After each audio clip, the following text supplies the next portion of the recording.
여러분들은 지금까지 신앙생활을 하면서 얼만큼 열심을 가졌다고 생각합니까?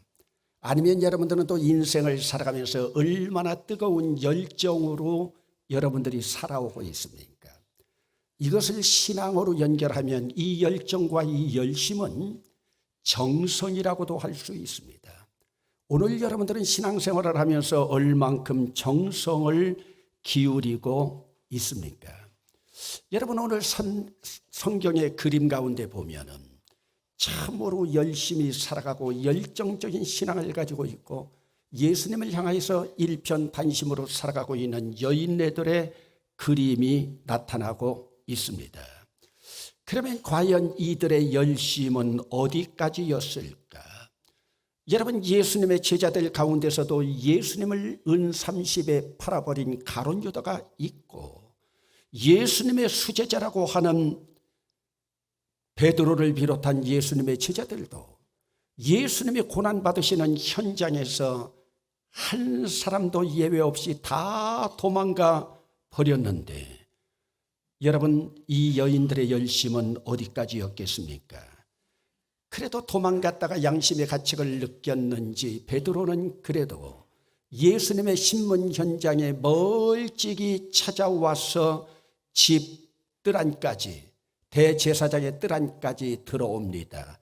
아랫뜰까지 옵니다. 앞뜰까지도 따라왔습니다. 그러나 대제사장의 보잘것없는 계집종 여자아이 앞에서 예수를 부인합니다. 모른다고 부인합니다. 너도 저기 있는 예수와 같은 도당이라고 할 때 아니라고 합니다. 나중에는 그들에게 저주까지 하면서 나는 그들과 상관이 없다고, 나는 그를 모른다고 부인해 나갑니다. 이때 닭이 울었습니다.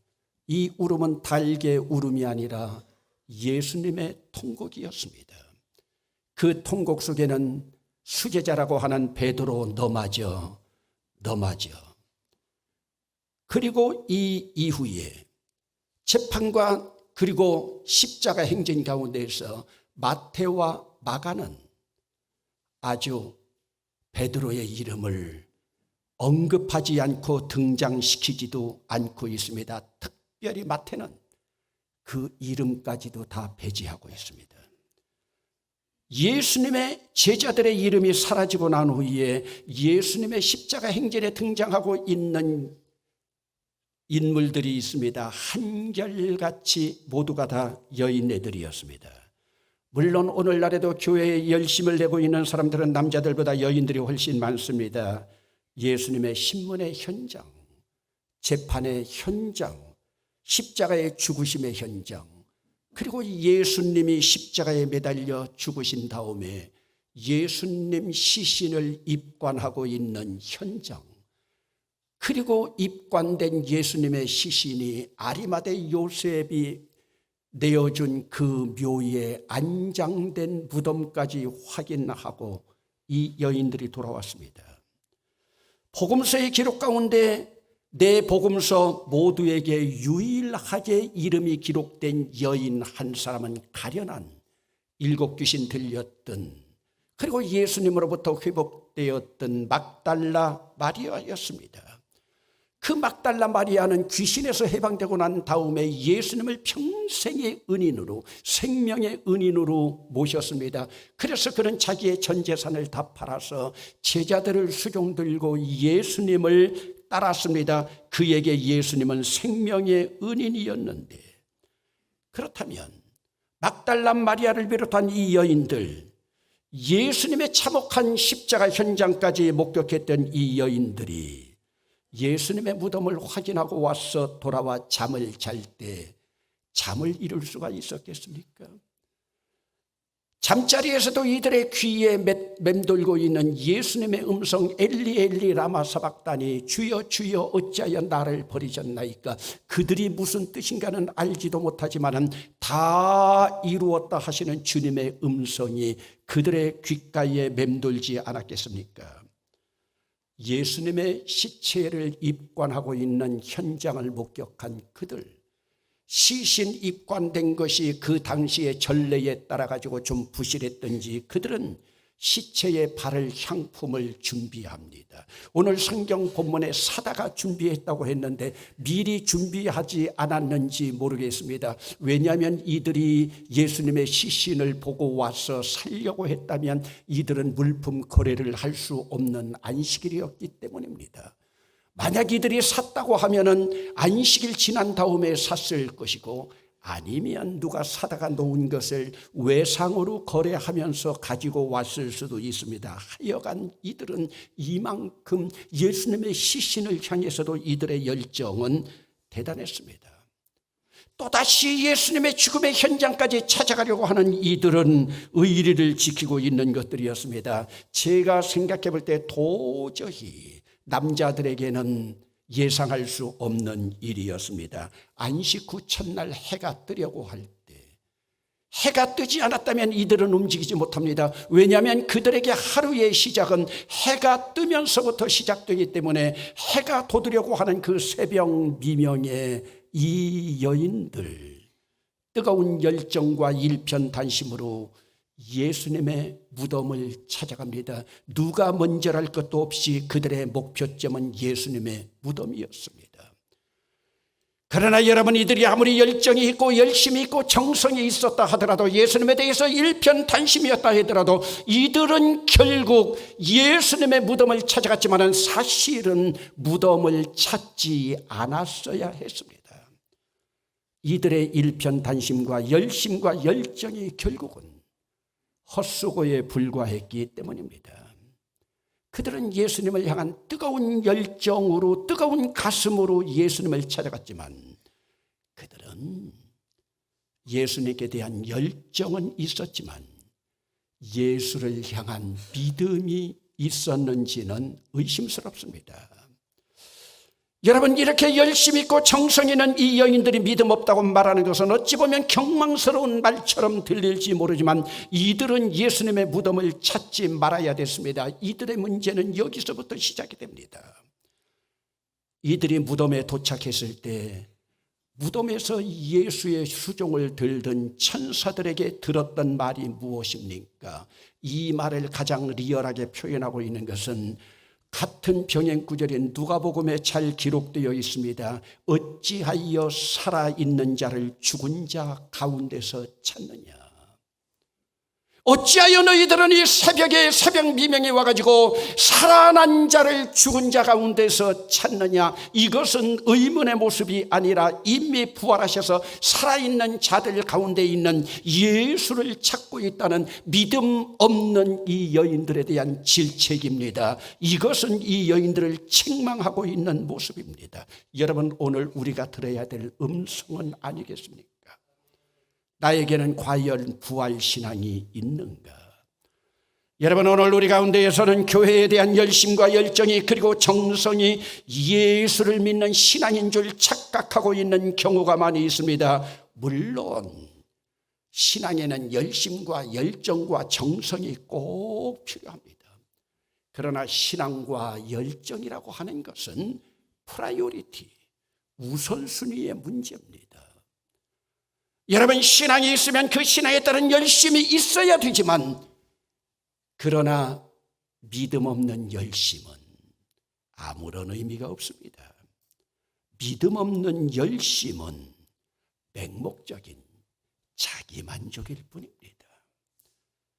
믿음과 신앙이 있은 다음에 열심이 있어야지.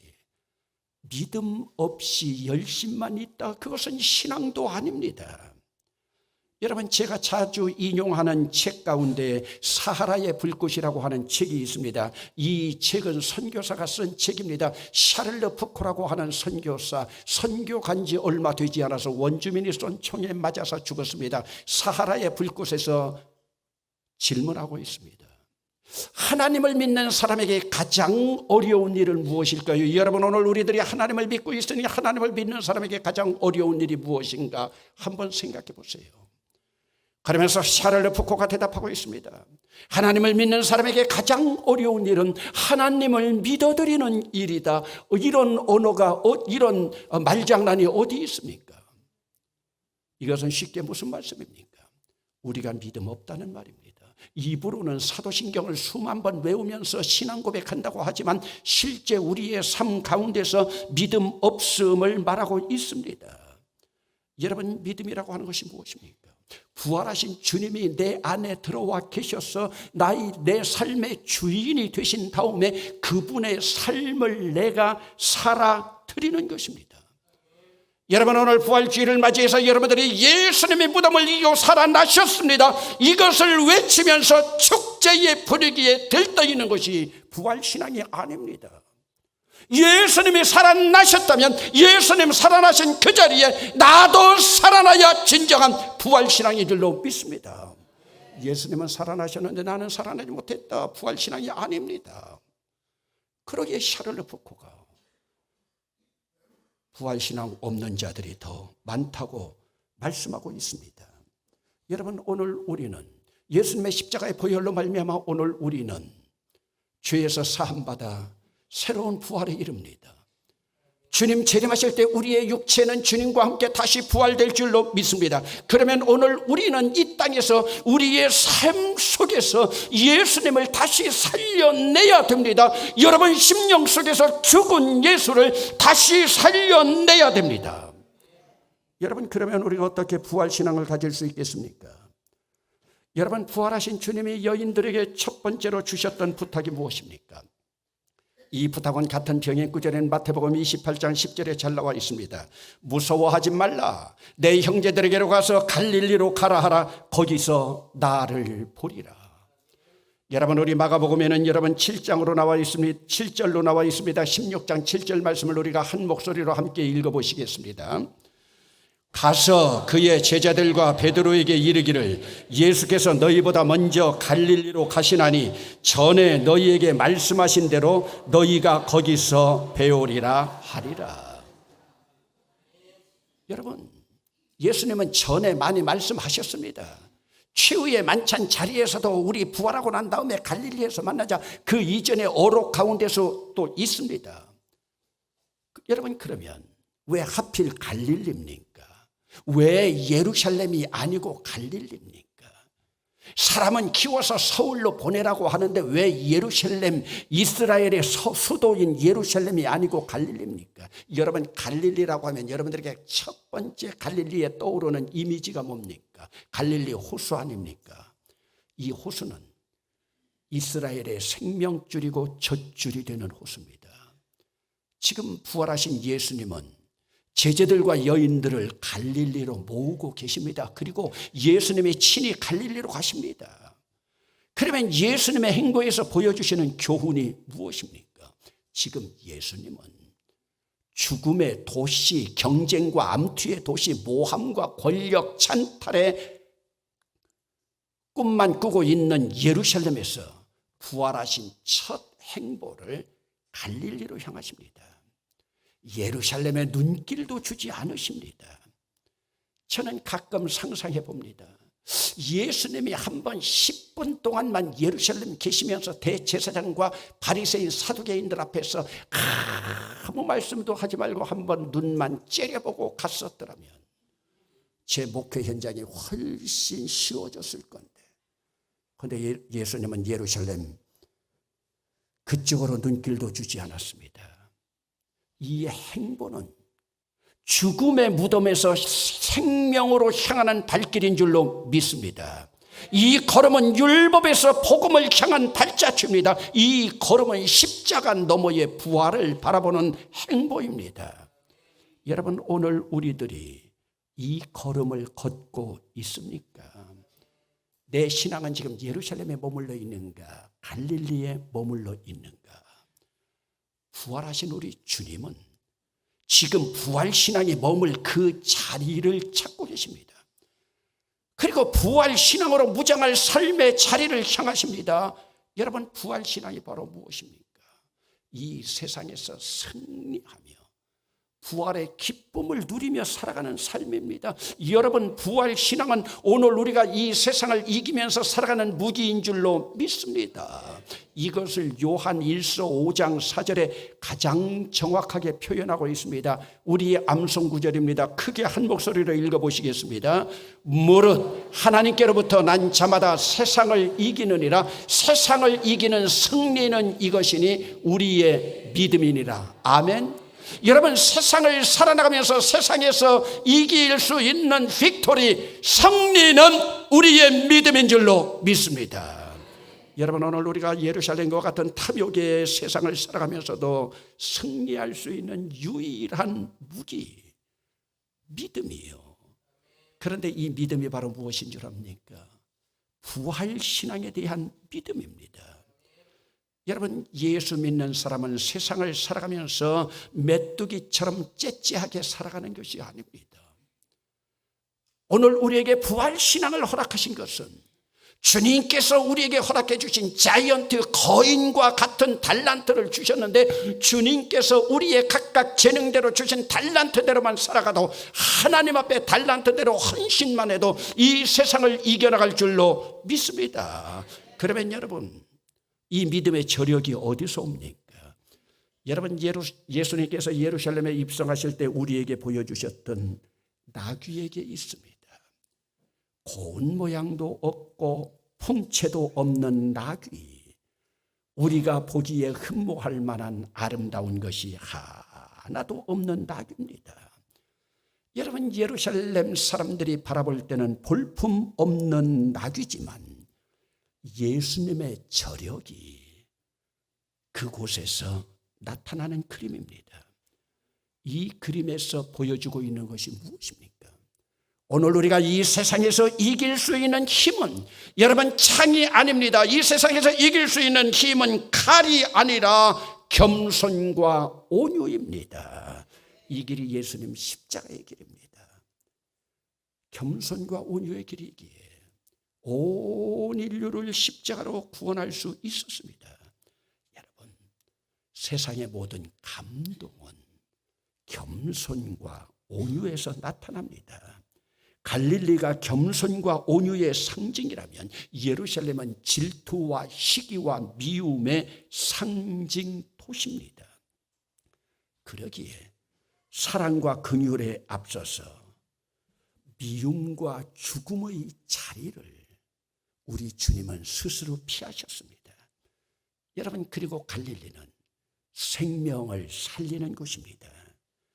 여러분, 광야에 있는 소금바다인 사해는 어느 생물이 들어간다 하더라도 염도가 높기 때문에 모든 생물이 죽습니다. 그러나 갈릴리 호수는 모든 생물을 살립니다. 여러분, 오늘 우리의 입술이 생명 살리는 언어가 되어야 됩니다. 오늘 우리의 호흡이 생명 살리는 호흡이 되어야 됩니다. 우리의 손짓 하나, 우리의 몸짓 하나까지도 생명을 살리는 몸짓이 되어야 될 줄로 믿습니다. 이 부활신앙이 바로 생명나무 신앙입니다. 이 부활신앙이 바로 성령나무 신앙입니다.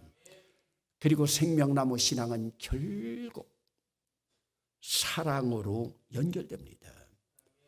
여러분, 부활하신 우리 주님이 다구름 소리가 날 때마다 가슴을 찔끔찔끔 거리며 통곡했던 베드로에게 그럼에도 불구하고 하신 말씀이 무엇입니까? 네가 나를 사랑하느냐? 네가 나를 사랑하느냐? 네가 나를 사랑하느냐? 내 양을 치라. 내 양을 먹이라. 내 양을 먹이라. 여러분, 이 사랑의 행진이 갈릴리의 정신입니다. 이 사랑의 부활신앙입니다. 이 길이 복음의 길이요, 은혜의 길이고 성령의 길입니다. 그리고 이 길이 우리가 지나간 한 주간 동안 묵상했던 히브리서에서 말하는 진정한 안식의 지성소의 삶입니다. 여러분, 오늘 우리는 우리의 가슴에 얼마만큼의 열정을 품고 있습니까? 이제는 이 열정이 두뇌에서, 머리에서 가슴까지 내려와야 합니다. 여러분, 우리의 두뇌가 입술의 신앙이라면 두뇌에서 가슴까지 내려와야만 이 가슴이 부활신앙이 될 수 있습니다. 여러분, 예루살렘에서 갈릴리까지는 두뇌에서 가슴까지입니다. 우리의 신앙도 가슴까지 내려와야 합니다. 그러면 내 가슴 심연 깊은 곳에서 사람을 살리는 감동의 행진이 계속될 수 있습니다. 이때 나도 부활이라고 외칠 수 있습니다. 이 단계까지만 내려가면 우리 가슴은 달려가도 안식의 지성소요, 뛰어가도 안식의 지성소요, 피곤해도 안식의 지성소입니다. 저는 지난 한 주간 고난주간을 보내면서 우리 교회에 나오지 못하면서 요양원이나 가정에 있는 어르신들 찾아가서 천국의 식탁을 배설했습니다. 이번에 천국 식탁 배설받은 사람들 대부분이 90이 넘으신 어른들입니다. 그러면서 걸어가는 성만찬을 집례했습니다. 특별 새벽 기도회를 집례해 나가면서 육신으로는 피곤한 모습이었지만 가슴속 깊은 곳에서 감동의 물결이 흘러나오니 여러분, 피곤도 다 사라져버리는 것을 경험했습니다. 걸어가는 성만찬을 받으면서 그 어르신들이 이게 내가 이 세상에 있을 때 마지막 천국 식탁이 될 줄도 모른다고 말하면서 그들이 눈물 흘리는 모습을 바라볼 때 십자가에서 통곡하시던 예수님의 눈물을 보았습니다. 그 눈물을 바라보는 순간 제 몸에서 모든 피곤이 다 사라져버리는 것을 느꼈습니다. 여러분, 우리 신앙이 갈릴리까지 내 가슴까지 내려가면 그 안에는 안식의 보람이 있습니다. 우리의 신앙이 가슴까지 내려가면 그 가슴이 바로 안식의 지성소가 됩니다.